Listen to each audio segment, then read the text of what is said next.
గెలవడం కోసం ఎవరినైనా నష్టపరచడం సరైనదేనా? సరిగ్గా అర్జునుడు కూడా ఇదే ప్రశ్న అడిగాడు. ఏమన్నాడు అర్జునుడు? అర్జునుడు ఇలా అంటున్నాడు, గురున హత్వా హి మహానుభావాన్ శ్రేయో భోక్తుం భక్ష్యమపీహ లోకే హత్వార్థకామాస్తు గురునిహైవ భుంజియ భోగాన్ రుధిర ప్రదిగ్ధాన్. ఇక్కడ అర్జునుడు శ్రీకృష్ణుడితో ఇలా అంటున్నాడు, మహానుభావులైన గురువులను చంపి వచ్చే రాజ్యం సంపద నాకు అవసరం లేదు.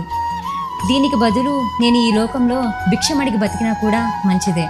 ఎందుకంటే వాళ్ళని చంపడం వల్ల వచ్చే సంపద రాజ్యాలన్నీ కూడా రక్తంతో కలిసి ఉంటాయి. ఇంకా నీకు వివరంగా చెప్పాలంటే అర్జునుడు తన గురువులను చంపడం వల్ల వచ్చే రాజ్యం అవసరం లేదంటున్నాడు. వాళ్ళని చంపడం వల్ల తనకి పాపమే కలుగుతుందని మాట్లాడుతున్నాడు. అంటే ఇక్కడ అర్జునుడు ఓడిపోవడం మంచిదే అనుకుంటున్నాడా? నిజానికి ఇక్కడ అర్జునుడు అజ్ఞానంతో మాట్లాడుతున్నాడు. అతను యుద్ధరంగంలోకి అడుగు పెట్టగానే తన బంధువులందరినీ చూసి ఎంతో మోహితుడయ్యాడు. నా బంధువులను చంపాలా అనే ఆలోచనతోనే అతను ఉన్నాడు. అందుకే అతని లోపల నుంచి ఈ భావాలన్నీ వస్తున్నాయి. నీకు ఇంకా ఒక చిన్న ఉదాహరణ ఇవ్వాలంటే, ఒక పోలీస్ తన వాళ్ళలో ఎవరైనా ఒకరు తప్పు చేస్తే మన వాళ్ళే కదా అని క్షమించి వదిలేస్తే అది తన కర్తవ్యం అవుతుందా? అది అధర్మం కదా.